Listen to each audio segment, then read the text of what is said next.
Hello बेटा। आज हम पार्टनरशिप के पूरे 5 चैप्टर के मोस्ट इम्पोर्टेंट क्वेश्चन देखने वाले हैं जो आने वाले जिनकी भी सप्लीमेंट्री आई है एमपी बोर्ड के एग्जाम में, अकाउंटेंसी के एग्जाम में, तो उनके लिए बहुत इंपॉर्टेंट होने वाले हैं। तो हम लोग पार्टनरशिप का फर्स्ट चैप्टर पढ़ रहे हैं। चैप्टर का नाम है अकाउंटिंग फॉर पार्टनरशिप। तो पहले तो चैप्टर का थोड़ा सा हेडिंग समझ लेते हैं कि अकाउंटिंग फॉर पार्टनरशिप का मीनिंग क्या है। तो बेसिकली पार्टनरशिप का मतलब होता है किसी भी बिजनेस में दो या दो से ज्यादा लोग मिलके कोई बिजनेस स्टार्ट करते हैं तो उसको हम लोग पार्टनरशिप कहते हैं। अब पार्टनरशिप अगर करते हैं तो उसमें बहुत सारे लोग पैसा इन्वेस्ट करते हैं, ठीक है। पैसा निकालते भी है, सैलरीज लेते हैं, कमीशन लेते हैं। तो जितने भी ट्रांजैक्शंस होते हैं उनको प्रॉपरली रिकॉर्ड करना बहुत इंपॉर्टेंट होता है। इसलिए पार्टनरशिप के अंदर क्या करी जाती है बेटा? अकाउंटिंग करी जाती है। तो इसीलिए इस चैप्टर का नाम है अकाउंटिंग फॉर पार्टनरशिप। अब इसका पहला जो इंपॉर्टेंट क्वेश्चन है वो है बेटा define partnership and it's characteristics. तो सबसे पहले तो हम लोग पार्टनरशिप के डेफिनेशन के बारे में यहाँ पे डिस्कस करेंगे। तो डेफिनेशन कुछ इस तरीके से है। According to section 4 of the Indian partnership act 1932, देखो फर्स्ट लाइन से इंपॉर्टेंट ऑब्जेक्टिव का भी आने वाला है। इंडियन पार्टनरशिप एक्ट कब आया था? तो आपको उसमें टिक करना है बेटा 1932। उसका सेक्शन 4 पार्टनरशिप के डेफिनेशन के बारे में बताता है। आगे लिखा हुआ है कि the term partnership is defined as a relation between two and more person. तो सीधा कह रहे हैं कि जो पार्टनरशिप है वो क्या है? एक रिलेशन है between two and more person who have agreed to share the profit of the business, जो कि आपस में एग्री करते हैं कि जो भी हमें प्रॉफिट होगा वो हम क्या करेंगे? शेयर करेंगे। इसके आगे भी लाइन लिखी है, या तो ये पार्टनरशिप बिजनेस सब लोग मिलके चला सकते हैं या तो सबकी तरफ से एक पर्सन भी चला सकता है। तो बेटा इस डेफिनेशन से इंपॉर्टेंट ऑब्जेक्टिव आपका रहेगा इंडियन पार्टनरशिप एक्ट कब आया था? तो आपको टिक करना है 1932। चलो थोड़ा सा आगे बढ़ते हैं, इसके कैरेक्टरिस्टिक्स की तरफ जाते हैं। ये भी बहुत इंपॉर्टेंट है, अलग से पूछा जा सकता है। अच्छा क्वेश्चन है, 4 मार्क का क्वेश्चन है बेटा। तो पहला कैरेक्टरिस्टिक्स है लीगल एग्रीमेंट। क्या है बेटा? Legal agreement. अगर लीगल एग्रीमेंट को हम लोग डिफाइन करें आगे तो नीचे है partnership is born out of agreement. Partnership is born out of agreement. Partnership की शुरुआत जो होती है वो किससे होती है बेटा? एग्रीमेंट से होती है। Hence, it is very important that this agreement should be legal and valid। इसलिए बहुत जरूरी होता है कि ये जो पार्टनरशिप एग्रीमेंट है वो क्या हो बेटा? लीगल हो, साथ ही वैलिड हो। This agreement can be in writing और ओरल। ये जो एग्रीमेंट होता है बेटा वो ओरल भी हो सकता है और रिटन भी हो सकता है। देखो इससे कुछ ऑब्जेक्टिव भी आएंगे। इससे partnership is born out of agreement, इस लाइन से ऑब्जेक्टिव रहेगा। वो पूछेगा कि dash is born out of agreement, तो आपको टिक करना है बेटा पार्टनरशिप। वो पूछ लेगा कि partnership is born out of dash, तो फिर आपको लिखना है एग्रीमेंट। ओके। एक और इंपॉर्टेंट ऑब्जेक्टिव है कि पार्टनरशिप एग्रीमेंट कैसा हो सकता है? तो पार्टनरशिप एग्रीमेंट रिटन भी हो सकता है और बेटा ओरल भी हो सकता है। तो आपको टिक करना है रिटन एंड ओरल। ना अकेला आपको रिटर्न टिक करना है, ना ही अकेला आपको ओरल टिक करना है। तो फर्स्ट पॉइंट अभी अपन को समझ में आ चुका है, लीगल एग्रीमेंट। सेकंड पॉइंट की तरफ जाएंगे। सेकंड पॉइंट है बेटा profit from business. Second point अपना क्या है? Profit from business. Partnership business should be form for running a business. देखो फर्स्ट लाइन में कहा है पार्टनरशिप शुड बी फॉर्म, यानी कि पार्टनरशिप बनती है किसको चलाने के लिए? बिजनेस को चलाने के लिए, for running a business. This partnership business should be legal. और ये पार्टनरशिप जो बिजनेस होता है ये कैसा होना चाहिए? लीगल होना चाहिए, जो कि हमने ऊपर भी देखा था। एंड इट्स मेन ऑब्जेक्टिव, और इसका मेन जो ऑब्जेक्टिव होना चाहिए, शुड बी अर्निंग प्रॉफिट। और पार्टनरशिप का मेन ऑब्जेक्ट क्या होता है बेटा? Earning profit. तो हमने सेकेंड पॉइंट भी यहाँ पे देख लिया, प्रॉफिट फ्रॉम बिजनेस। तो पार्टनरशिप किसके लिए बनता है? बिजनेस चलाने के लिए बनता है। पार्टनरशिप लीगल होना चाहिए और इसका मेन पर्पस होना चाहिए अर्निंग प्रॉफिट। थोड़ा सा और आगे बढ़े तो इसके थर्ड अगर टॉपिक की तरफ हम लोग जाएंगे तो थर्ड टॉपिक है अपना डिविजन ऑफ प्रॉफिट। क्या है बेटा? Division of profit. The profit of the partnership business, the profit of the partnership business is divided among the partners. यानी कि जो भी प्रॉफिट होगा पार्टनरशिप बिजनेस में उसको हम लोग क्या करेंगे? सारे पार्टनर्स के बीच में डिवाइड करेंगे। बिल्कुल बहुत इजी पॉइंट है। जो भी प्रॉफिट होगा वही पार्टनर्स आपस में डिवाइड ही करेंगे।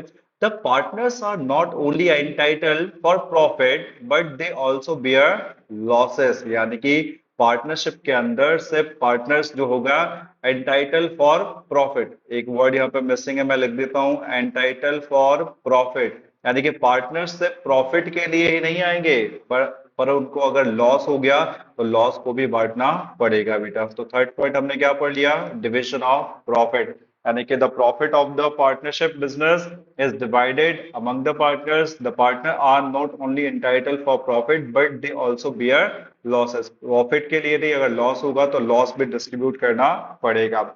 फोर्थ पॉइंट की तरफ जाएंगे तो फोर्थ पॉइंट है बेटा नंबर ऑफ पार्टनर्स। क्या है पॉइंट अपना, number of partners for partnership business, there should be at least two members। ये ऑब्जेक्टिव है बेटा, यहाँ से आ सकता है। पार्टनरशिप बिजनेस के लिए कम से कम हमें कितने लोगों की जरूरत है, 2 पर्सन की तो जरूरत पड़ती है। Partnership business can have maximum, partnership business के अंदर मैक्सिमम कितने पार्टनर हो सकते हैं बेटा, 50 पार्टनर हो सकते हैं। कितने हो सकते हैं, 50 पार्टनर्स हो सकते हैं। एक और ऑब्जेक्टिव बता रहा हूं यहाँ पे मैं, अगर आपका बैंकिंग सेक्टर का बिजनेस है, कौन सा है बेटा, बैंकिंग, तो बैंकिंग में हम लोग मैक्सिमम 10 पार्टनर्स रख सकते हैं। कितने रख सकते हैं बेटा, 10 पार्टनर्स।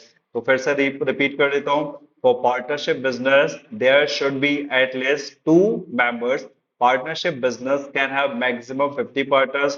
देखो मैक्सिमम 50 हो सकते हैं, है ना, ये नॉर्मल बिजनेस में। पर अगर बैंकिंग बिजनेस है तो उसमें हम कितने रखेंगे, 10 पार्टनर्स रख सकते हैं। तो ये पहला क्वेश्चन था। फिर से मैं पॉइंट्स को एक बार रिकैप कर देता हूँ आपको, ठीक है। फर्स्ट पॉइंट क्या था, लीगल एग्रीमेंट। पार्टनरशिप की शुरुआत किससे होती है, एग्रीमेंट से, इसलिए पार्टनर्स के बीच में एग्रीमेंट होना जरूरी है। एग्रीमेंट कैसा हो सकता है, रिटर्न और ओलर। सेकंड, प्रॉफिट फ्रॉम बिजनेस, ठीक है। प्रॉफिट फ्रॉम बिजनेस, तो पार्टनरशिप जो होती है वो क्या चलाने के लिए होती है, बिजनेस चलाने के लिए होती है। उसका मेन ऑब्जेक्ट होता है, क्या होता है बेटा, प्रॉफिट अर्न करना। Third, division of profit, profit जो भी होगा वो पार्टनर्स आपस में डिवाइड करेंगे। अगर प्रॉफिट की जगह लॉस हुआ तो लॉस भी डिवाइड करेंगे। Third, number of partners, number of partners की बात करें तो पार्टनरशिप बिजनेस के लिए कम से कम 2 लोग चाहिए और मैक्सिमम 50 पार्टनर्स हो सकते हैं। बैंक में हम 10 रख सकते हैं। अनलिमिटेड लायबिलिटी, ये एक ऑब्जेक्टिव बता रहा हूँ बेटा अलग से, इससे ऑब्जेक्टिव आएगा। पार्टनर्स की जो लायबिलिटी होती है वो कैसी होती है बेटा, अनलिमिटेड होती है। तो ये पहला क्वेश्चन हम लोगों का कंप्लीट होता है। ये बहुत इंपॉर्टेंट क्वेश्चन है बेटा, ये जरूर अभी परसों के पेपर में आने वाला है। 14 को जिनका भी सप्लीमेंट्री का पेपर है उनके पेपर में जरूर ये क्वेश्चन मिलेगा बेटा, ठीक है। नेक्स्ट क्वेश्चन की तरफ जाएंगे हम। डिफाइन पार्टनरशिप डीड, यानी कि हमें पार्टनरशिप डीड डिफाइन करनी है और उसका मेन कंटेंट भी बताना है। तो पार्टनरशिप डीड क्या होता है पहले उसको समझ लेते हैं। तो उसमें लिखा हुआ है partnership deed it is a written agreement.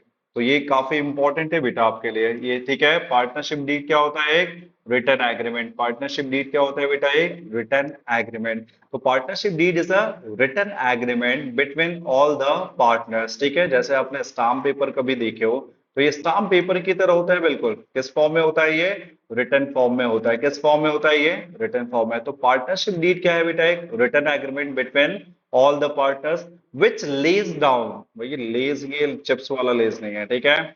Which lays down, लेज मतलब लिखा होता है, जिसमें कि लिखा होता है द म्यूचुअल राइट्स, आपस में उनके क्या राइट्स होंगे, क्या ड्यूटीज होगी और क्या रिस्पॉन्सिबिलिटीज होगी। तो पार्टनरशिप डीड क्या है बेटा, एक रिटन एग्रीमेंट है बिटवीन ऑल द पार्टनर्स जिसके अंदर सबके राइट्स, ड्यूटीज और रिस्पॉन्सिबिलिटीज लिखे। It also state the rules and regulation of the business, यानी कि इसके अंदर कंपनी के क्या रूल्स होंगे, पार्टनरशिप फर्म के क्या रेगुलेशंस होंगे, ये भी लिखे जाते हैं। तो पार्टनरशिप डीड बिल्कुल 2 नंबर का काफी इंपॉर्टेंट क्वेश्चन है, जिनका भी एग्जाम है 14 को सप्लीमेंट्री का, ये जरूर याद कर लीजिएगा बेटा। फिर इसके मेन कंटेंट की तरफ जाए तो इसका मेन कंटेंट में पहला है name and address of the partner. क्या है बेटा, पहला name and address of the partner, यानी कि फिर से मैं बना देता हूँ यहाँ पे, जैसे इस तरीके से पार्टनरशिप डीड होती है। क्या होती है बेटा, ये पार्टनरशिप डीड होती है।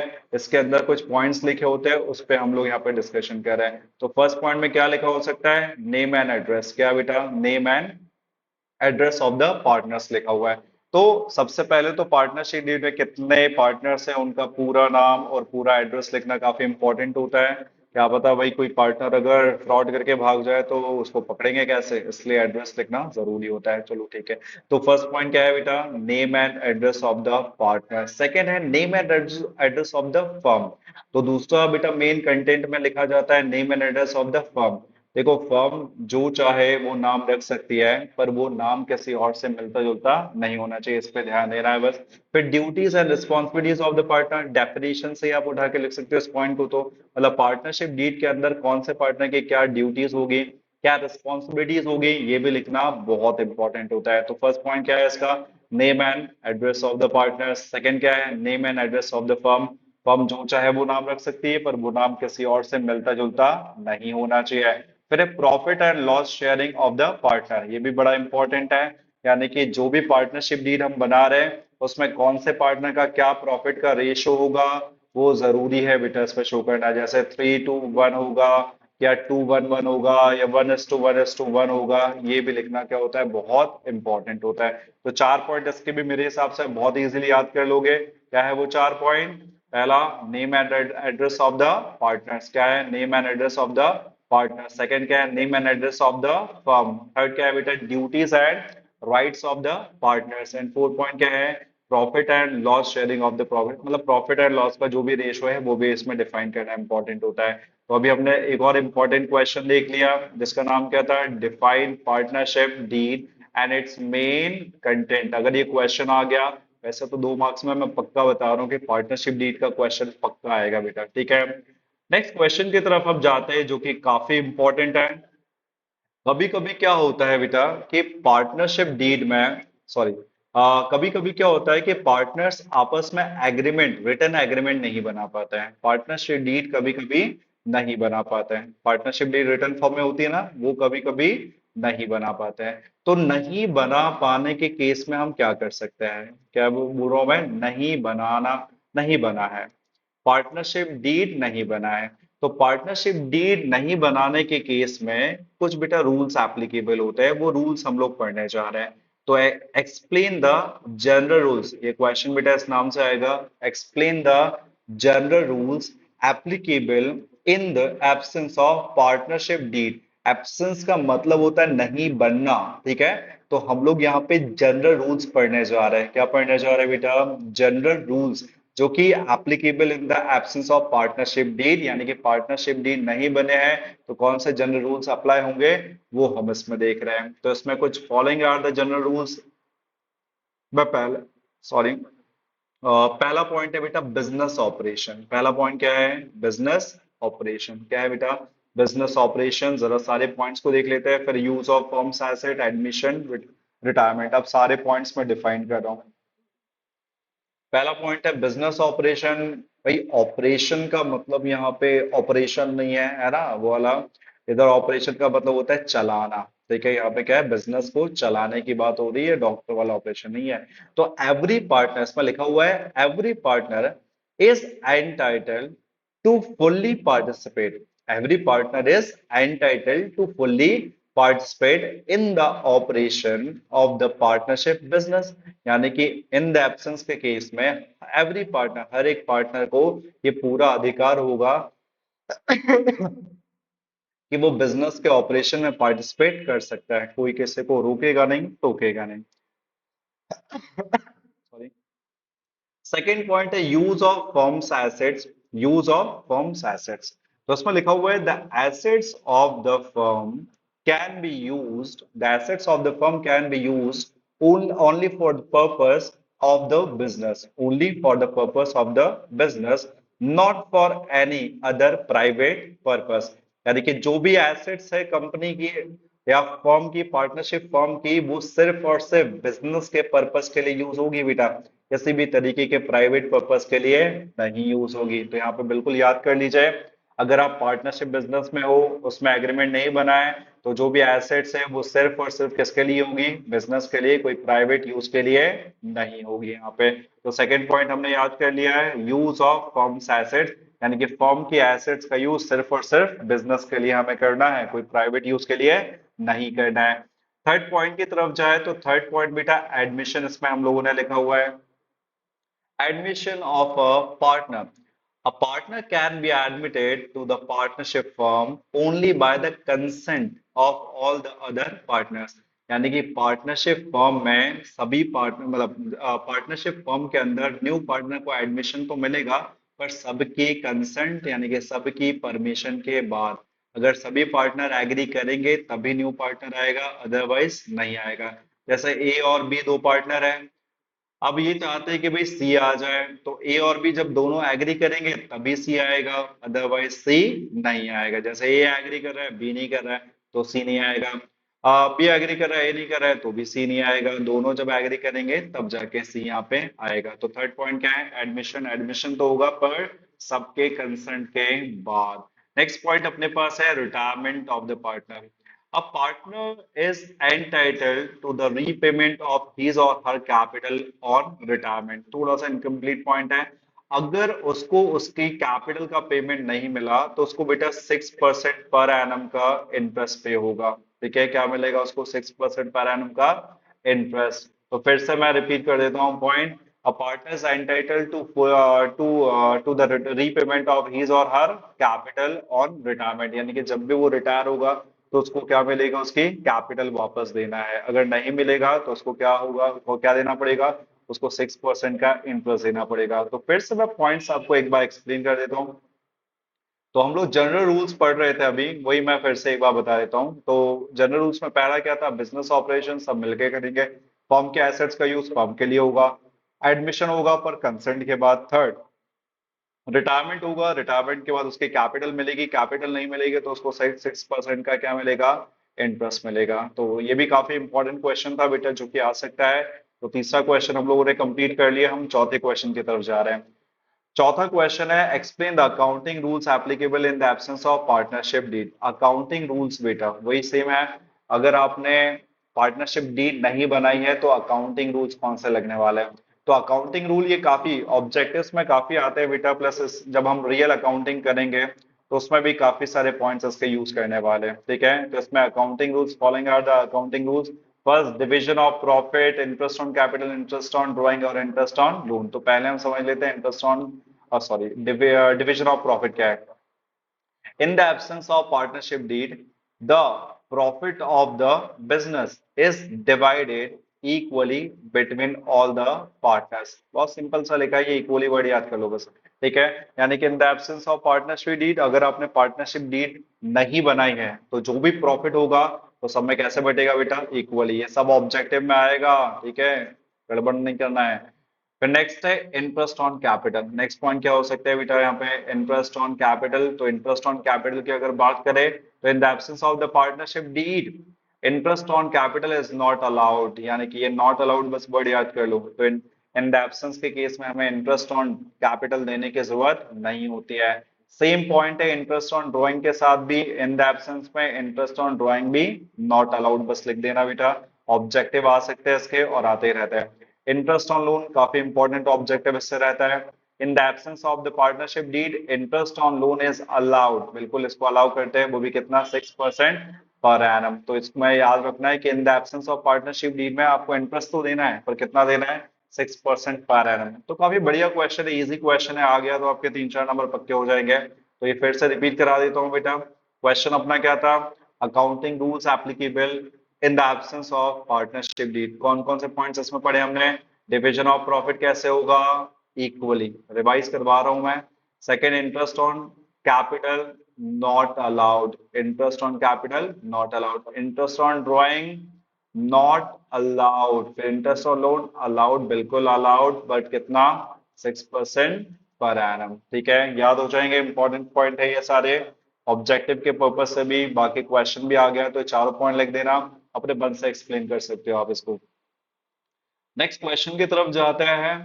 ठीक है, तो नेक्स्ट थ्योरी का इंपॉर्टेंट क्वेश्चन है fix capital account and fluctuating capital account. तो हम लोग यहाँ पे पढ़ने वाले हैं difference between fixed and fluctuating capital account. बहुत इजी सा डिफरेंस है, बहुत इजीली याद हो जाएगा। बस तुम लोग ये ना ये बेसिस के पॉइंट्स बहुत अच्छे से याद कर लिया करो। अगर ये बेसिस के पॉइंट्स अगर याद है ना तो आराम से आप डिफरेंस बना सकते हो। जैसे इसमें पहला पॉइंट क्या है? फिक्स। तो उसमें लिखा है, वैसे नाम से ही समझ में आ रहा होगा बेटा, फिक्स्ड का मतलब क्या होता है? जिसमें कोई चेंज ना हो, वो क्या है? फिक्स्ड है। और जब चेंज हो जाता है बार बार उसको हम लोग क्या बोलते हैं, फ्लक्चुएट। जैसे फ्लक्चुएट ऊपर नीचे शेयर मार्केट होता है ना, वैसे ही फ्लक्चुएटिंग का मतलब होता है कम ज्यादा हो रहा। तो फिक्स में लिखा है कि the capital of the partner fixed is fixed in, इस लगा देना इसमें, is fixed in fixed capital method, ठीक है। तो फिक्स कैपिटल मेथड में पार्टनर्स की कैपिटल कैसी होती है बेटा, फिक्स होती है। और फ्लक्चुएटिंग कैपिटल मेथड में पार्टनर्स की कैपिटल क्या होती है, हर साल चेंज होती रहती है।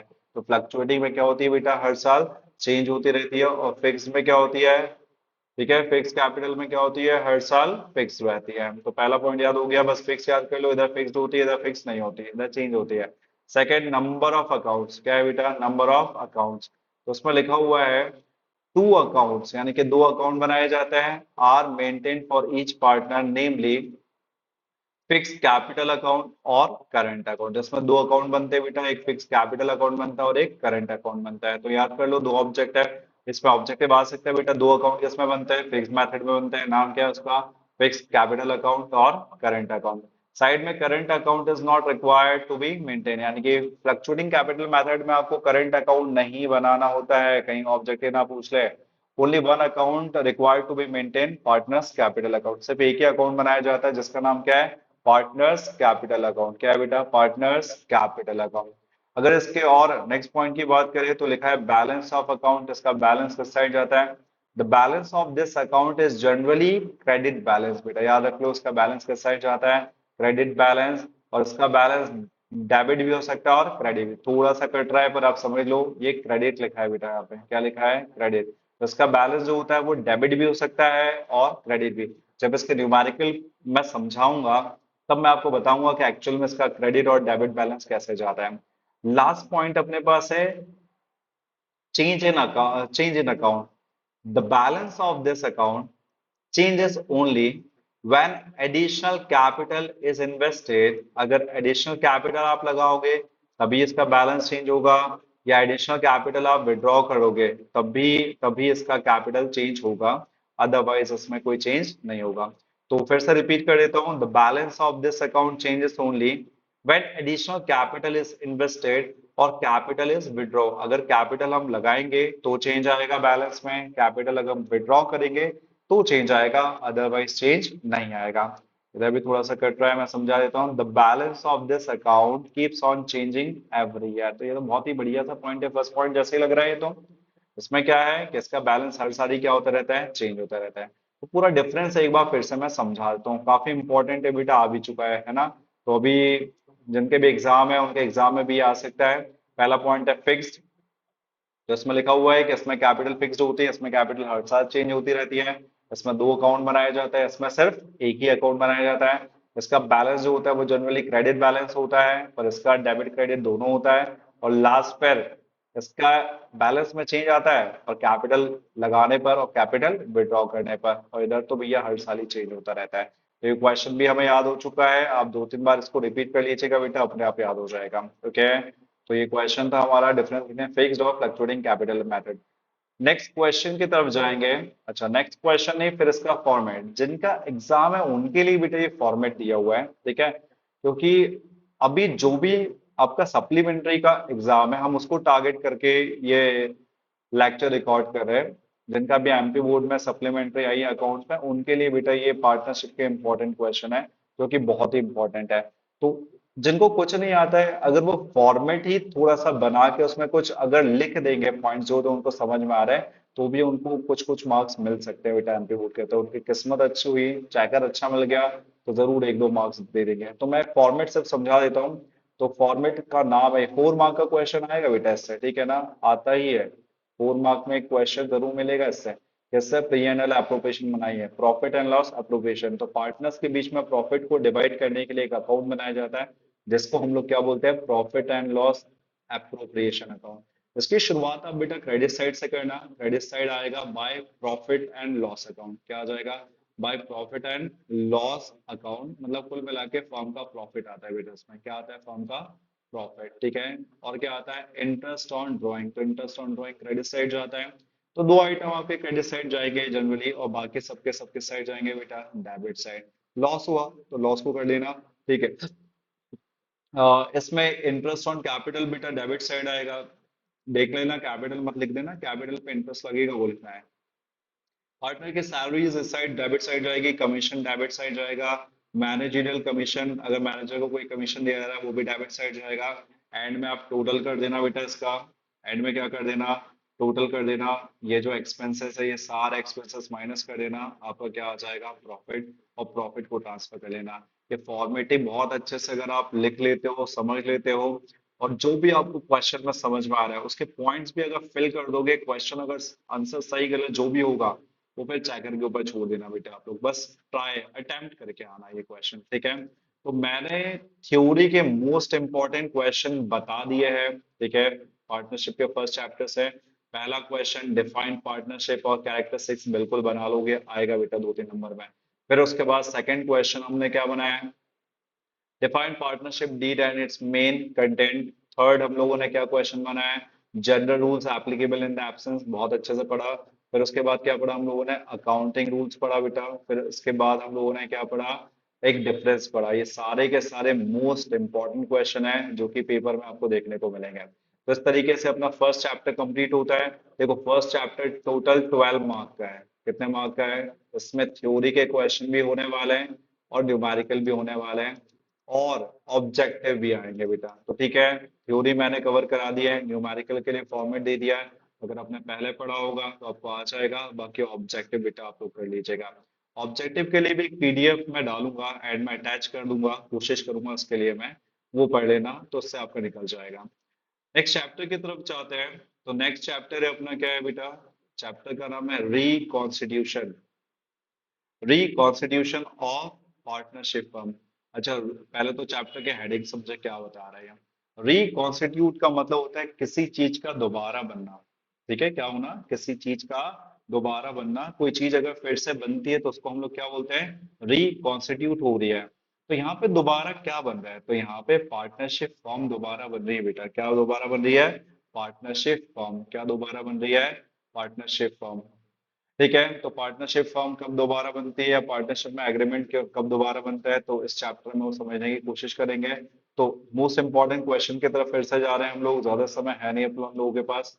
तो explain the meaning and conditions of reconstitution of partnership firm. तो आपको कंडीशन और मीनिंग बताना है रिकॉन्स्टिट्यूशन का। तो पहले तो रिकॉन्स्टिट्यूशन का मीनिंग देख लेते हैं पहले, बहुत ही बढ़िया सा लिखा हुआ है, ऐसे लिख देना आप भी। तो reconstitution of the partnership firm means the change in the existing agreement among the partners।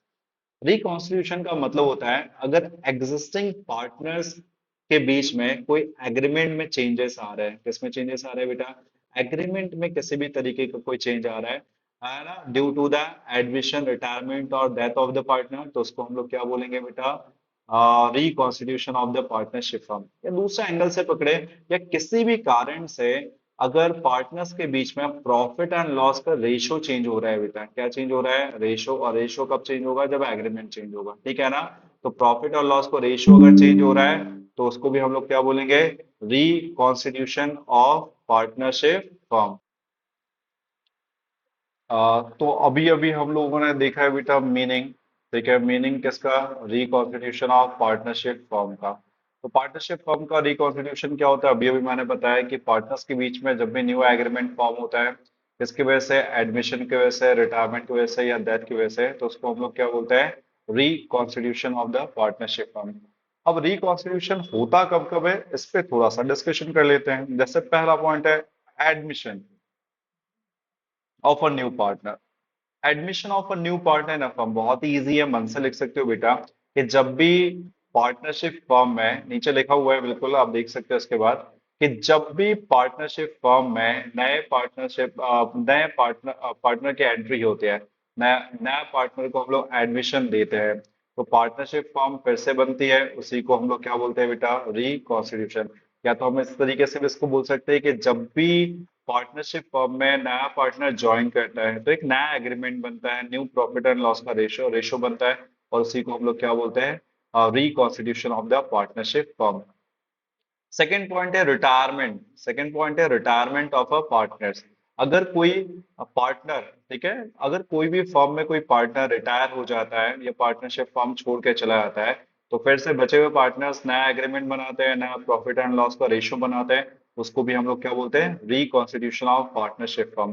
Third point हम डाल सकते हैं डेथ ऑफ द पार्टनर।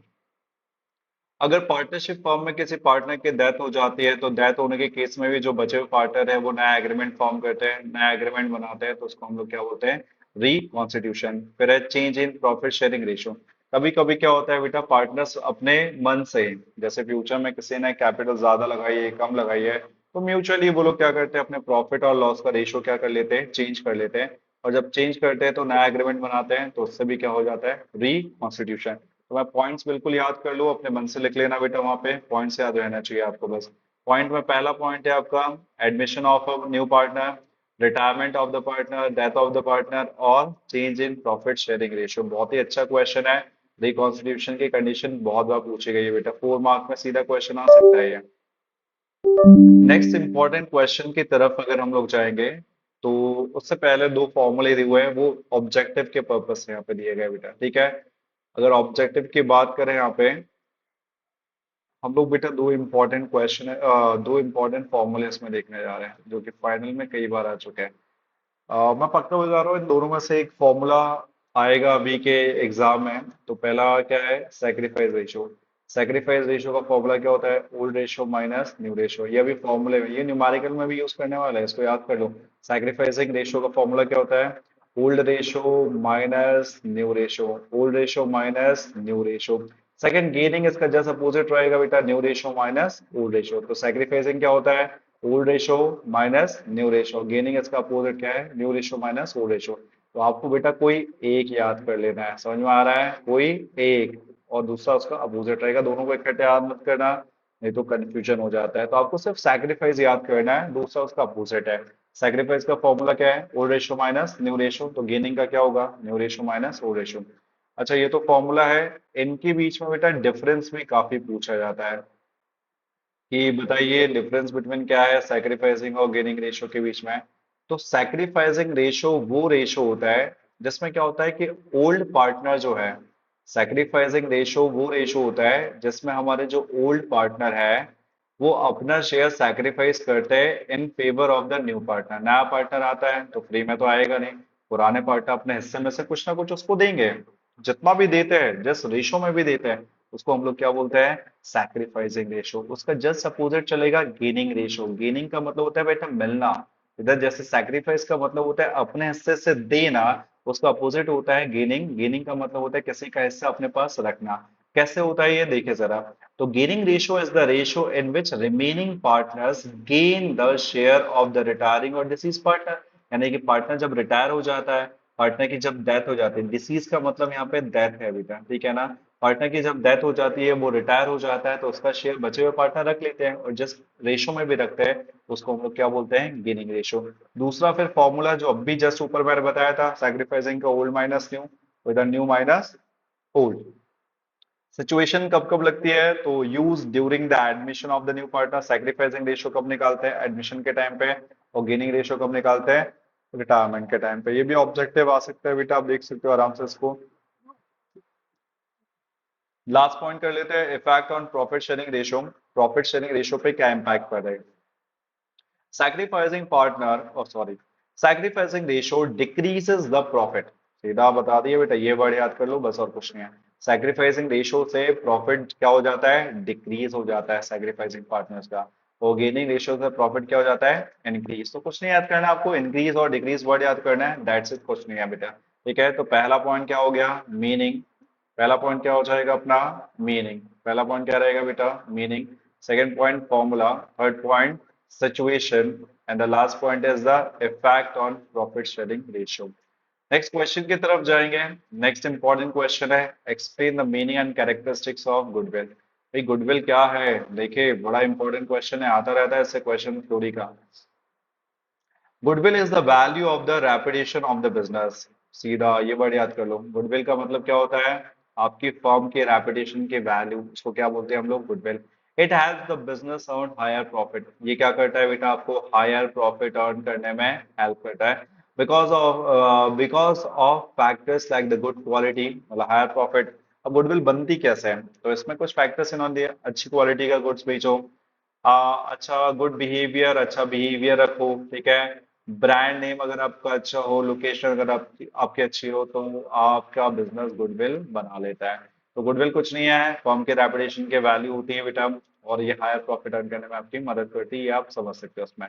थोड़ा सा और आगे बढ़ाए कहानी को, तो फिर इसके कैरेक्टरिस्टिक्स आपको दिए बढ़िया से, ऑब्जेक्टिव भी आते हैं। गुडविल इंटेंजिबल है, गुडविल सेलेबल है। इंटेंजिबल जो दिखाई ना दे वो क्या है बेटा, इंटेंजिबल। सेलेबल, गुडविल को बेचा भी जाता है। फ्रेंचाइजी सुना होगा आप लोगों ने, ठीक है। तो फ्रेंचाइजी के नाम पे इनको क्या किया जाता है, सेल भी किया जाता है। It helps in earning extra profit, जब आपके बिजनेस में गुडविल आ जाती है तो आप एक्सेस प्रॉफिट अर्न करने लग जाते हो। It is important part of the capital of the firm, ये कैपिटल का बहुत इंपॉर्टेंट पार्ट होता है। It can be arises due to many factor, goodwill बहुत सारे फैक्टर से मिलकर बनती है बेटा, ठीक है ना, एक फैक्टर से नहीं, बहुत सारे फैक्टर है। As it is intangible, it can be written off. ये intangible है पर इसको रिटर्न ऑफ करना पड़ता है, इसको हम रिटर्न ऑफ करते हैं बेटा अकाउंट्स में। एक और इम्पोर्टेंट क्वेश्चन है, causes, very very IMP question बेटा ये, ठीक है ना, पक्का कुछ ना कुछ तो आएगा इससे भी रिलेटेड, देख लीजिएगा।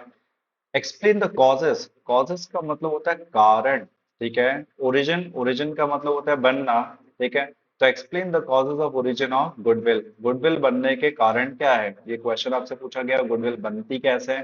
तो following are the causes of origin of goodwill. Number one, favourable location, सबसे पहले क्या है बेटा, लोकेशन, ठीक है।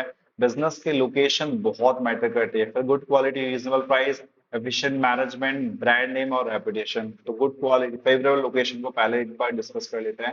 फेवरेबल लोकेशन की बात करें, तो if the business is located at a place which is convenient, convenient का मतलब होता है जहां पे आसानी से आया जाया जा सके, फॉर द कंज्यूमर और कस्टमर, ठीक है, फॉर द कस्टमर हम ले देते, then such business will have more goodwill, ठीक है। तो इसका मतलब है कि अगर आपका बिजनेस ऐसी जगह पे लोकेट है जहां पे आसानी से लोग आ सकते हैं और जा सकते हैं, तो फिर उस बिजनेस में गुडविल ज्यादा होगी। जैसे मान लीजिए आपने कोई ऐसे आउट एरिया में अपना बिजनेस ओपन कर लिया जहाँ पे कोई भी आसानी से ना आ सकता है ना जा सकता है, तो क्या ऐसे में आपका जो बिजनेस है वो गुडविल बना पाएगा क्या, नहीं बना पाएगा। तो आपके बिजनेस में गुडविल कब बनती है, जब आपका बिजनेस ऐसी जगह पे लोकेटेड हो जहाँ पे प्रॉपर क्या हो बेटा, रोड हो, ठीक है ना, समझ में आ रहा है यहाँ पे।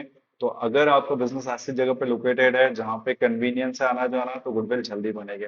इसके बाद है good quality eight reasonable price, बहुत ही अच्छा पॉइंट है। अगर आप अच्छी क्वालिटी का सामान बेच रहे हो, भी अच्छी कीमतों पे बेच रहे हो, तो फिर आपकी गुडविल जल्दी बन जाएगी। Business earn goodwill by providing good quality product at reasonable price, कम कीमतों पर अच्छी क्वालिटी दोगे, बनेगी गुडविल। थर्ड पॉइंट है एफिशिएंट मैनेजमेंट, अगर आपका मैनेजमेंट बहुत अच्छा है, लोगों से अच्छे से बात करता है, अच्छा से हैंडल करता है, तो लोग बार बार आपके बिजनेस में आते हैं और उससे भी आप हायर प्रॉफिट अर्न कर सकते हो। ब्रांड नेम, अगर आपका ब्रांड नेम बहुत बहुत अच्छा है, ब्रांड की वैल्यू बहुत अच्छी है ना, पॉजिटिव इमेज है लोगों के बीच में, तो फिर भी आपकी गुडविल बन सकती है या गुडविल की वैल्यू बढ़ सकती है। तो चार पांच पॉइंट इसके बहुत अच्छे से याद कर लेना बेटा, favourite location, good quality, reasonable price, efficient management, brand name और रेपुटेशन। नेक्स्ट क्वेश्चन की तरफ जाए, तो टाइप्स ऑफ गुडविल है बेटा, what are the types of goodwill, तो there are three types of goodwill, permanent, personal और कमोडिटाइज, ठीक है। परमानेंट गुडविल को हम कैट गुडविल कहते हैं, ठीक है। पर्सनल गुडविल को हम डॉग गुडविल कहते हैं, और कमोडिटाइज को रैट गुडविल। ये बेटा ऑब्जेक्टिव में आ जाते हैं कहीं ना कहीं पे, ठीक है। ये क्वेश्चन और आता है, सबसे हाईएस्ट वैल्यू वाली गुडविल कौन सी होती है, हाईएस्ट वैल्यू, तो कैट गुडविल बेटा सबसे हाईएस्ट वैल्यू वाली गुडविल होती है। कौन सी वैल्यू वाली, हाईएस्ट वैल्यू गुडविल कौन सी गुडविल होती है, कैट गुडविल। तो एक बार हल्का सा डिफाइन कर देता हूँ, परमानेंट गुडविल, परमानेंट गुडविल वो गुडविल होती है जिसमें जो गुडविल होती है वो प्लेस की होती है बेटा, किसकी होती है, प्लेस की होती है, उस बिजनेस की लोकेशन की होती है ना। ऐसे गुडविल को हम लोग क्या बोलते हैं, कैट गुडविल, कैट बिहेवियर वाले गुडविल। सेकंड गुडविल जो होती है वो पर्सनल, पर्सनल गुडविल में जो गुडविल होती है वो किसकी होती है, पर्सन की होती है, जहां जहां पर्सन जाता है वहां वहां गुडविल भी इसके पीछे पीछे आती है, जैसे गॉड के, डॉग के बिहेवियर की तरह। तीसरा है कॉमोडिटाइज, कॉमोडिटाइज में गुडविल जो होती है वो कॉमोडिटीज की होती है, गुड्स की होती है, जहां गुड्स जाते हैं वहां वहां गुडविल जाती है, और उसको हम लोग क्या कहते हैं, राइट गुडविल कहते हैं बेटा। तो तीन टाइप की गुडविल हम लोगों ने पढ़ी, परमानेंट, पर्सनल और कॉमोडिटाइज। अगर आ गया तो बिल्कुल लिख लीजिएगा, ऑब्जेक्टिव देख लीजिएगा बेटा। नेक्स्ट क्वेश्चन की तरफ जाए, तो अब थोड़े से न्यूमेरिकल्स में बता रहा हूँ बेटा, ठीक है ना। ये 2 नंबर का क्वेश्चन इससे आएगा। सैक्रिफाइस रेशियो पक्का पूछेंगे वो लोग 2 मार्क के लिए, ठीक है ना। जो भी 14 मई को जिनका एग्जाम होने वाला है अभी उसके लिए देख रहे हैं।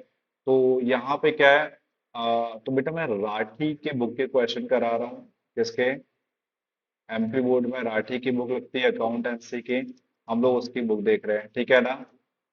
तो उसमें क्वेश्चन नंबर चैप्टर सेकंड का क्वेश्चन नंबर 1 सॉल्व कर रहे हैं, ठीक है। क्वेश्चन वहां से देख लेना आप लोग, अगर आपके पास बुक है। नहीं है तो मैं मेंशन कर दूंगा इसमें। तो इसमें हम लोगों को ओल्ड रेशियो दिया हुआ है A का, ठीक है। क्या है फ्रैक्शन इसका? 2/3।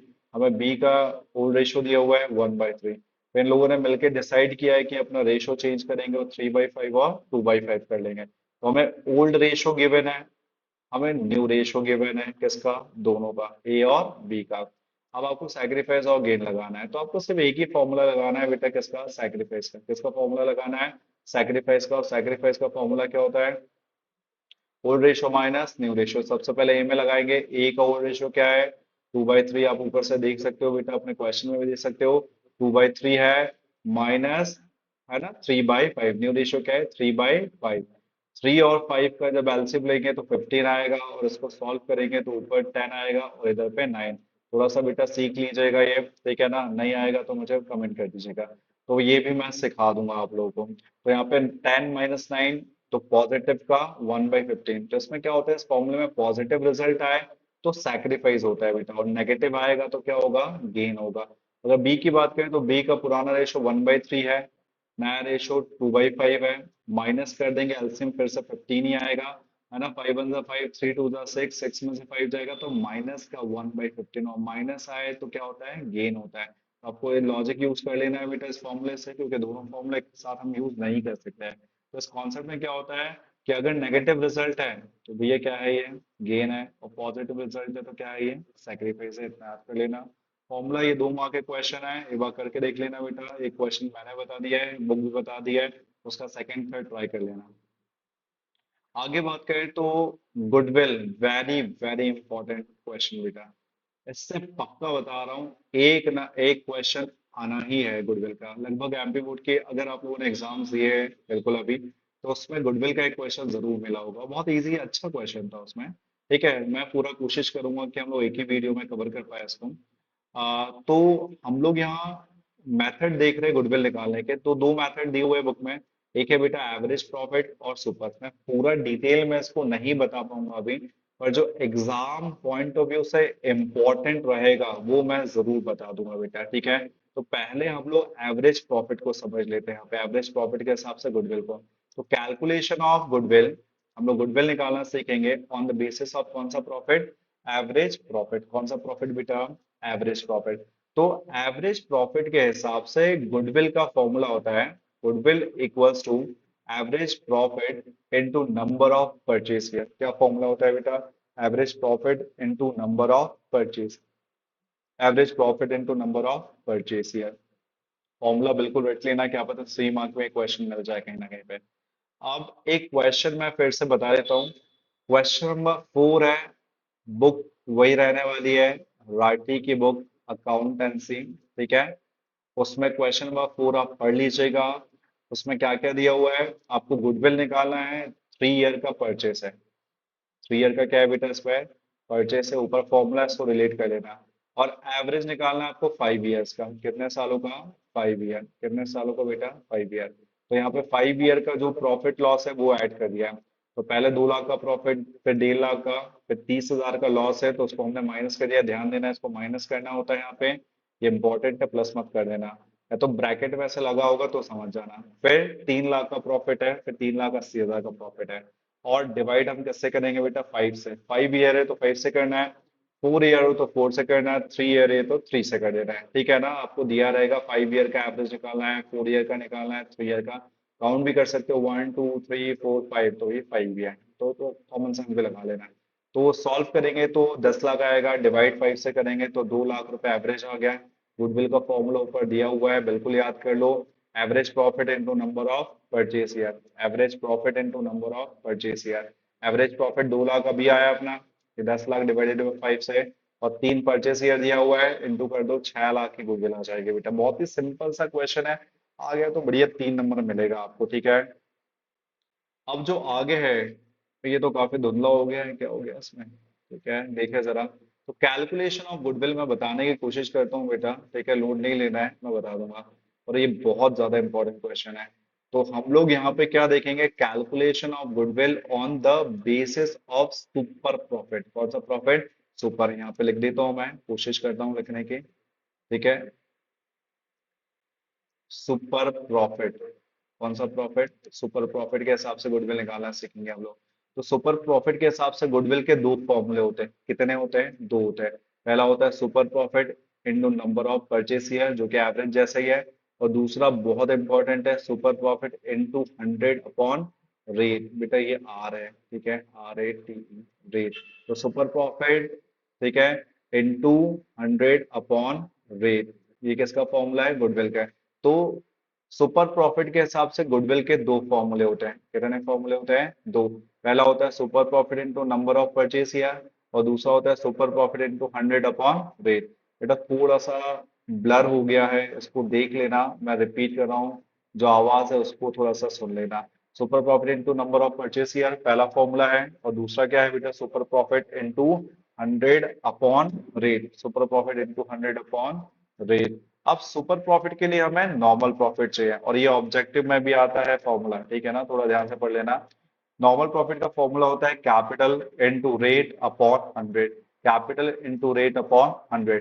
तो याद कर लो बिल्कुल, कैपिटल इनटू रेट अपॉन 100 किसका फॉर्मूला है, नॉर्मल प्रॉफिट, वो प्रॉफिट जो भी हम कैपिटल लगाते हैं जिससे एक्सपेक्टेड प्रॉफिट होता है। सुपर प्रॉफिट का फॉर्मूला होता है एक्चुअल प्रॉफिट, जिसको हम एवरेज भी बोल सकते हैं, और माइनस नॉर्मल प्रॉफिट जो यहाँ से निकलेगा, ठीक है। एवरेज निकालना भी पहले सिखाई दिया है, एक क्वेश्चन इसका कर ही लेते हैं। ये फॉर्मूले चारों, 1 2 3 4, बहुत इंपॉर्टेंट है बेटा, फिर से बोल रहा हूँ, इसकी PDF अटैच करने की कोशिश करूंगा मैं, ठीक है ना, उसमें क्लियर रहेगा। क्वेश्चन नंबर 9 वही राठी की बुक से आप देख सकते हैं, फिर से आगे। पहला गिवन, हमें कैपिटल दिया है 9 लाख रुपए, रेट दिया है 12% का, एवरेज प्रॉफिट, एक्चुअल प्रॉफिट दिया है कितना, 1,20,000। तो अब क्या करेंगे, सुपर के लिए सबसे पहले नॉर्मल निकालेंगे। नॉर्मल का फॉर्मूला होता है capital into rate upon 100। Capital जो कि 9 लाख है, 12 अपॉन 100 हो जाएगा, दो जीरो कैंसिल कर देंगे, ठीक है। 12 9 से कितना होता है बेटा, 108 होता है, तो 1,08,000 ये आपका आ गया नॉर्मल प्रॉफिट। उसके जस्ट ऊपर दिया है एवरेज या एक्चुअल प्रॉफिट। सुपर प्रॉफिट का फॉर्मूला लगा दो अगले स्टेप में, पहले नॉर्मल लगा दिया, अब सुपर। सुपर का फॉर्मूला क्या होता है, एवरेज यानी कि actual profit minus normal profit. 1,20,000 average है, 1,08,000 नॉर्मल है, 12,000 का सुपर आ जाएगा। अब सुपर आ गया है तो आप बहुत इजीली फॉर्मूला पुट कर सकते हो बेटा। सेकंड फॉर्मूला जो कैपिटलाइजेशन मेथड है वो वाला, और परचेस ईयर दिया नहीं है ना, तो ये मेथड लगेगा बेटा सेकंड वाला।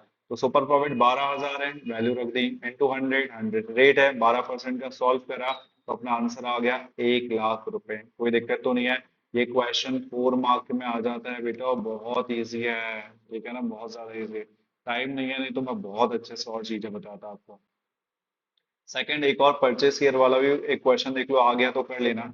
तो इसमें हमें परचेस ईयर दिया है 3 ईयर, कैपिटल दिया है 32 लाख रुपए, रेट दिया है 15% का, एवरेज 4 साल का हम निकाल लेंगे। निकाला तो हमने 5,80,000 रुपए एवरेज, अभी सिखाया था एवरेज कैसे निकलता है, जितने साल का प्रॉफिट है प्लस करके डिवाइड कर दो ईयर से।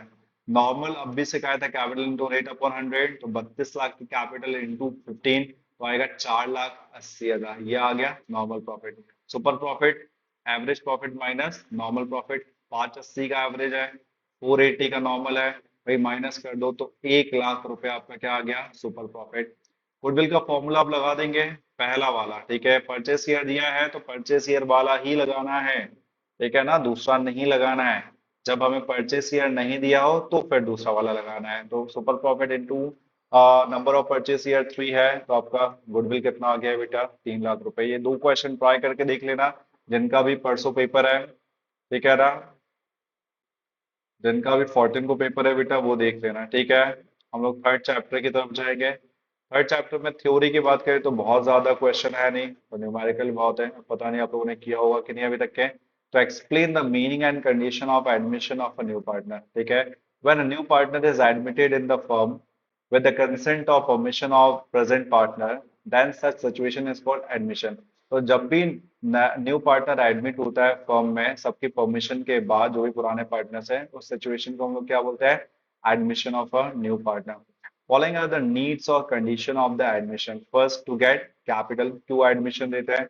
सबसे पहले तो कैपिटल के लिए. किसके लिए बेटा? कैपिटल के लिए. सेकंड, एडमिशन क्यों देते हैं भाई? रिटायरमेंट और डेथ हो जाती है. Third, in case of the foreign trade, to avoid business competition, to increase the managerial efficiency. तो सबसे पहले कैपिटल क्या है इसमें? तो business expansion require additional capital. जब बिजनेस को एक्सपैंड करना होता है तो हमें एडिशनल कैपिटल की जरूरत पड़ती है. Therefore, to make up the requirement of the capital, a new partner may be admitted.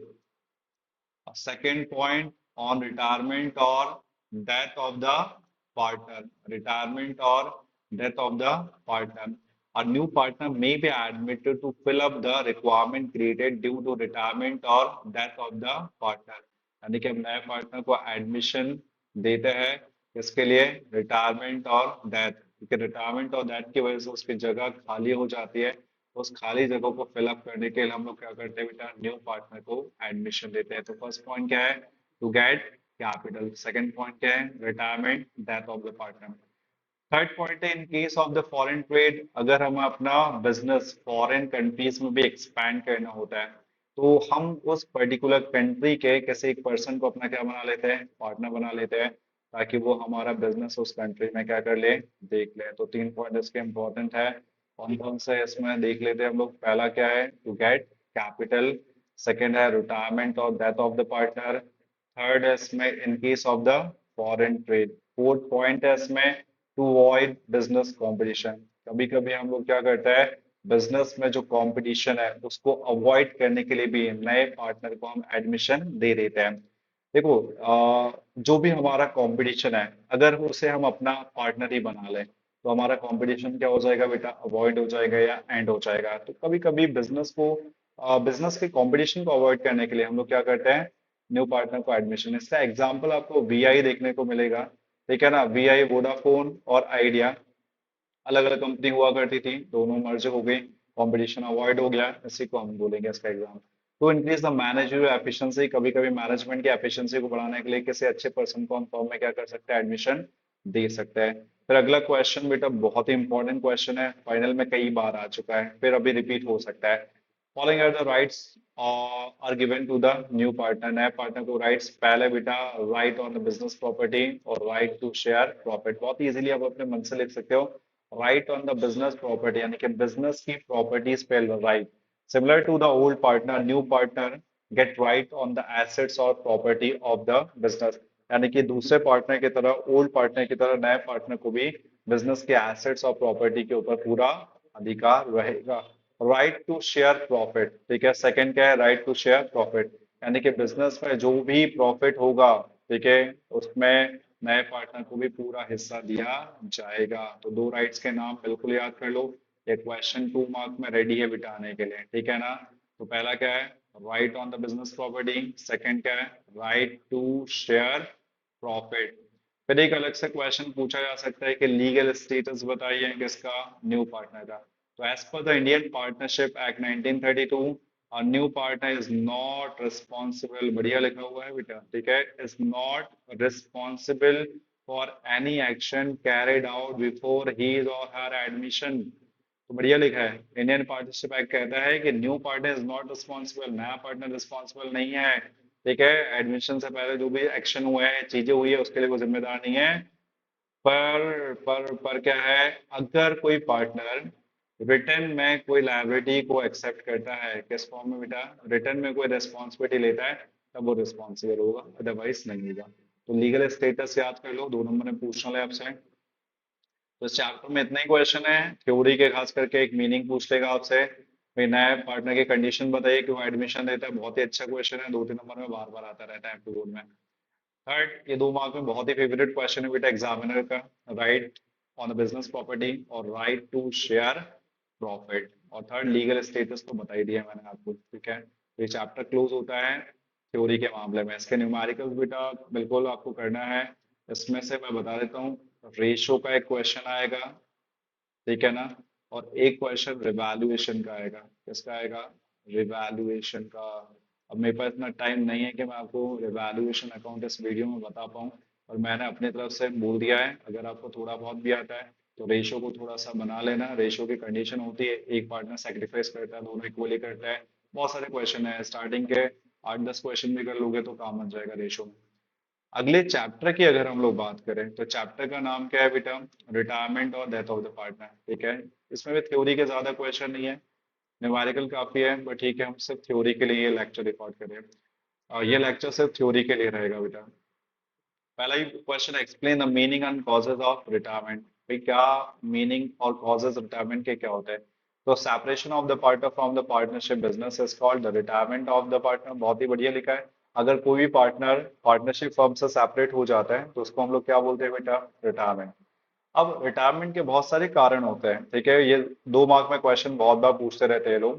तो पहला कारण है ओल्ड एज, जो ऑब्वियस है, सबके साथ ही होता है बेटा। ओल्ड एज हो जाती है, काम कर नहीं पाते हैं तो रिटायरमेंट ले लेते हैं। सेकंड है म्यूचुअल डिस्प्यूट, लड़ाई झगड़े। कभी कभी पार्टनर्स के आपस में लड़ाई झगड़े होते हैं, तब भी कोई पार्टनर रिटायरमेंट ले सकता है।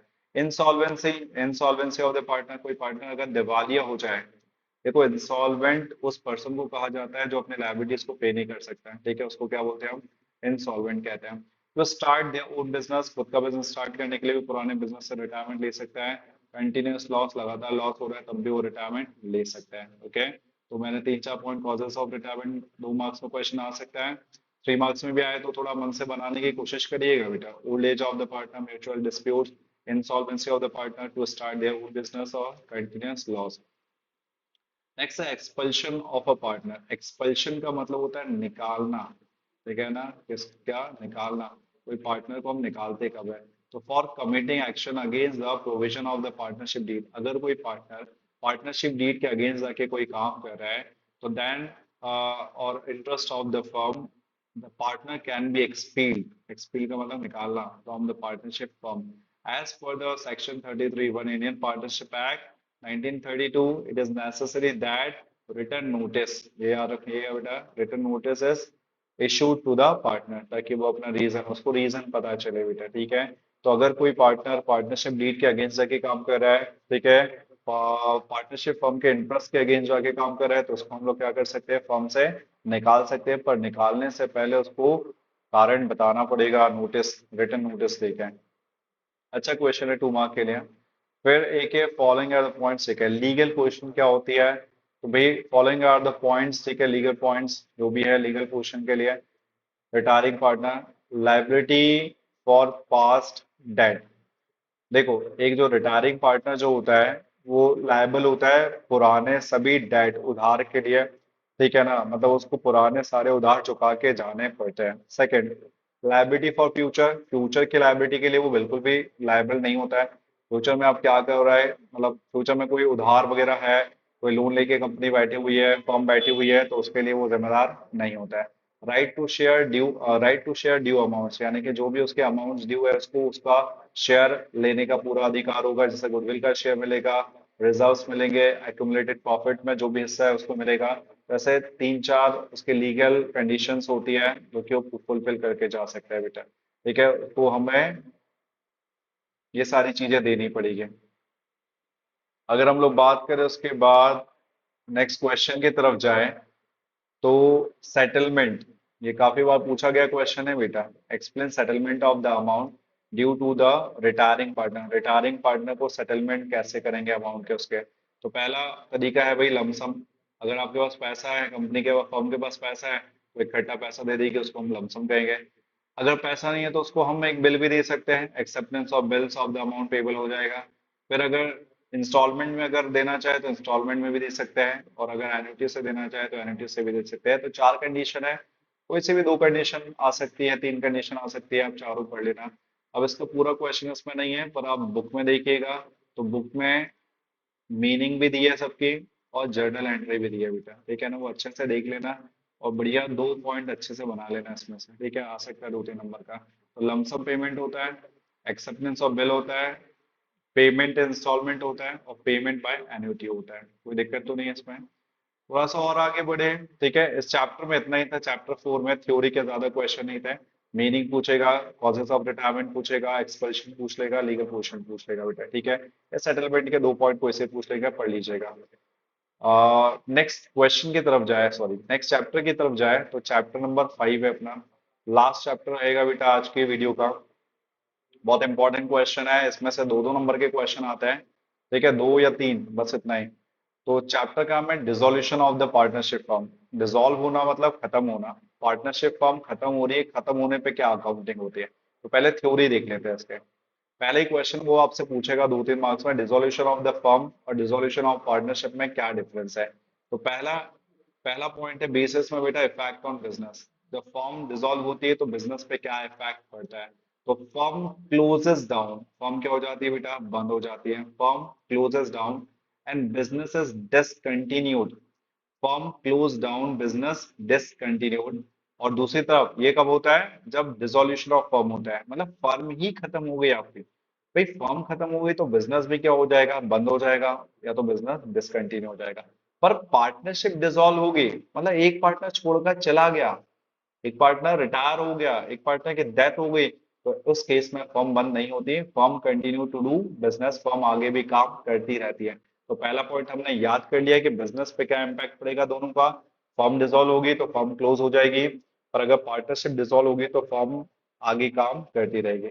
सेकेंड है लेजर अकाउंट, ऑब्जेक्टिव आएगा बेटा इससे बिल्कुल, realisation account prepared at the time of dissolution of the firm.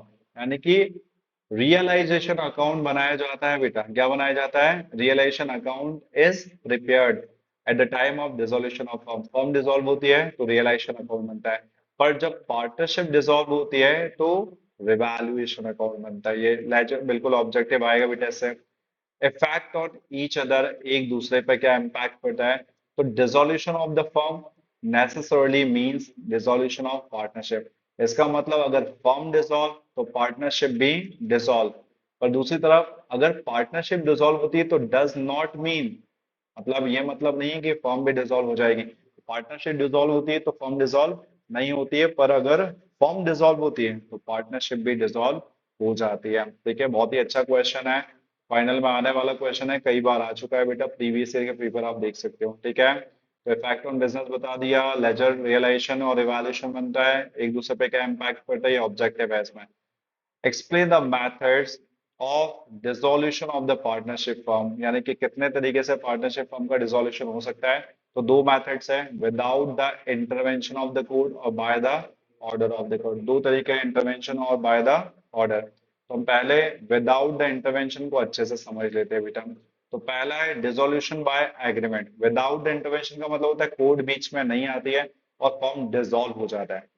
तो कैसे ये होगा देखिए जरा। फर्स्ट है dissolution by agreement. According to the partnership act, a partnership firm may be dissolved by agreement between all the partners। यानी कि partnership act 1932 ये कहता है कि अगर पार्टनर्स आपस में एग्री करते हैं एग्रीमेंट के थ्रू कि भाई हमें फर्म डिसॉल्व करनी है, तो वो डिसॉल्व कर सकते हैं।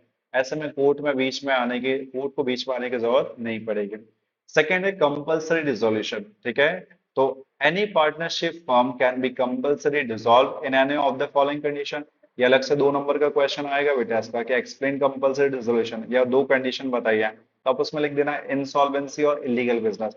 अगर आपकी फर्म इंसॉल्वेंट हो गई है तो कंपल्सरी डिसोल्यूशन हो जाएगा, और इलीगल बिजनेस कर रहे हो तो फिर कंपल्सरी करना ही है डिसॉल्व आपको उसको। ठीक है, तो 2 कंडीशन कंपल्सरी की, पहली क्या है इंसॉल्वेंसी, और दूसरी क्या है बेटा इलीगल बिजनेस।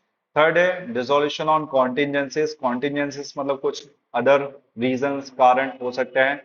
तो फॉलोइंग कॉन्टिजेंसीज हो सकती है बेटा, पहला है death of the partner, insolvency of the partner और एक्सपायरी ऑफ द पीरियड। ये कॉन्टिजेंसी अगर 2-3 पॉइंट पूछ ले, तो अगर किसी पार्टनर की डेथ हो गई तो भी कभी कभी फर्म डिसॉल्व हो सकती है, अगर पार्टनर इंसॉल्वेंट हो जाए तो भी फर्म डिसॉल्व हो सकती है, और अगर आपका टाइम पीरियड खत्म हो गया तब भी फर्म डिसॉल्व हो सकती है बेटा। ठीक है, फिर है dissolution by notice. Dissolution by notice means the closing of the partnership firm when the one partner gives written notice to the other partners। यानी कि कभी कभी क्या होता है कि पार्टनरशिप फर्म नोटिस के थ्रू भी क्लोज हो जाती है, एक पार्टनर दूसरे पार्टनर को नोटिस देता है कि भैया अब हम काम नहीं कर सकते हैं, अब आप अपना देख लो, तो उस कंडीशन में भी कभी कभी फर्म क्या हो सकती है, डिसॉल्व हो सकती है। तो इसमें बढ़िया अच्छे से लिखिएगा। ये वाला हेडिंग नहीं आएगा इसमें, मेन जो विदाउट इंटरवेंशन, अंदर अंदर से क्वेश्चन आते हैं बेटा 2-2 मार्क्स के। जैसे बाय एग्रीमेंट पूछेगा तो बोल देना एग्रीमेंट से हो सकता है, कंपल्सरी में 2 पॉइंट लिख लेना, कॉन्टिजेंसीज में भी आप 2 पॉइंट लिख सकते हो इसमें, ठीक है। कोई दिक्कत तो नहीं आ तक क्या? आगे बढ़े, हो गया नोटिस।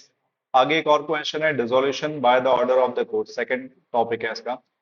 तो अब क्या होगा कि हर बार इस टॉपिक के अंदर कोर्ट बीच में आएगा और आके क्या करेगा, डिसोल्यूशन देगा। कैसे, देखिए जरा। तो उसमें लिखा हुआ है कि when any of the partner is declared unsound mind, है ना। फर्स्ट पॉइंट है partner is of unsound mind, यानी कि अनसाउंड का मतलब होता है कभी कभी किसी कारण से पार्टनर्स का मानसिक संतुलन जो है वो खराब हो जाता है। कोई भी कारण हो सकता है, पर्सनल रीजन हो सकता है, स्ट्रेस हो सकता है, तो उसकी वजह से वो पार्टनर ढंग से काम नहीं कर पाता है। क्या नहीं कर पाता बेटा, काम नहीं कर पाता। तो ऐसे में अदर पार्टनर्स कोर्ट के पास जाके डिसोल्यूशन ले सकते हैं, अप्लाई कर सकते हैं, एप्लीकेशन दे सकते हैं, file application for the dissolution. Court को भी सही लगेगा तो डिसोल्यूशन कर देंगे। सेकंड है permanent incapability of the partner, अगर किसी कारण से आपका पार्टनर परमानेंटली इनकैपेबल हो जाए तब भी आप कोर्ट में जाकर डिसोल्यूशन ले सकते हो।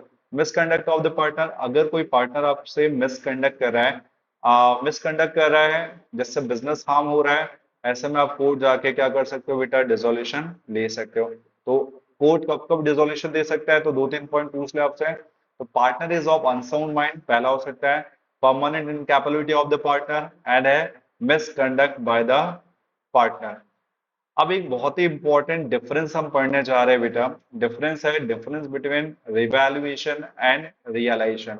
तो पहला है पॉइंट पर्पस, भाई बनाते क्यों है। तो this account is prepare to make necessary adjustment in the value of assets and liabilities. तो रिवैल्यूएशन अगर पहले कभी भी आपने पढ़ा हो तो ये अकाउंट इसलिए बनता है ताकि जो भी एसेट्स और लायबिलिटीज की वैल्यू है उसकी वैल्यू हम फिर से निकाल सकें, उसमें कितना प्रॉफिट हुआ है, एसेट्स में कितना लॉस हुआ है, इसको हम कैलकुलेट कर सकें। तो रिवैल्यूएशन नाम से ही समझ में आ रहा होगा, एसेट्स की और लायबिलिटीज की फिर से वैल्यू निकालने वाला अकाउंट, ठीक है। और ये कब कब होता है आगे देखेंगे। रियलाइजेशन अकाउंट, इसका मेन काम क्या है, this account is prepared to find out the profit and loss. ये अकाउंट इसलिए बनाया जाता है कि हम प्रॉफिट एंड लॉस पता कर सके, कैसे, on the sale of assets and repayment of liabilities. यानी कि हम रियलाइजेशन एंड में बनता है तो हम अपने एसेट्स को बेचते हैं, लायबिलिटीज को रिपे करते हैं, और जो प्रॉफिट एंड लॉस है उसका पता लगाते हैं। तो this account is prepare to find out the profit and loss on the sale of assets and repayment of liabilities. बहुत ही बढ़िया पॉइंट है, मीनिंग के काम में आ जाएगा। ये अलग से बेटा मीनिंग में भी आते हैं, सब जोड़ लेना और बना लेना। प्रेपरेशन, तो this account is prepared on the admission, retirement, death of the partner. ये कब कब बनता है, एडमिशन होता है तब बनता है, रिटायरमेंट होता है तब बनता है, और डेथ होता है तब बनता है। This account is prepared on the time of dissolution of the partnership firm, जब ये फर्म डिसॉल्व होती है तब बनता है बेटा। कौन डिसॉल्व होती है, फर्म डिसॉल्व होने पर बनती है। एक्सपेंसेस की बात करें तो generally there are no expenses, मतलब जब हम रिवैल्यूएशन करते हैं एसेट्स का तो कोई इसमें खर्चा नहीं होता है। पर जनरली देयर आर, सॉरी बेटे यहाँ से ये हटा रहा हूँ मैं, generally there are more expenses on dissolution of the partnership firm. जब फर्म डिसॉल्व होती है तो बहुत सारे एक्सपेंसेस उसमें लगते हैं। तो ये पूरे पार्टनरशिप के इंपॉर्टेंट क्वेश्चन हम लोगों ने देख लिए बेटा, फर्स्ट चैप्टर से पूरे मैंने बता दिया है। ये सारे क्वेश्चन कर लेना, बहुत ही बढ़िया अच्छा रिजल्ट रहेगा आप लोगों का। ठीक है, थैंक यू।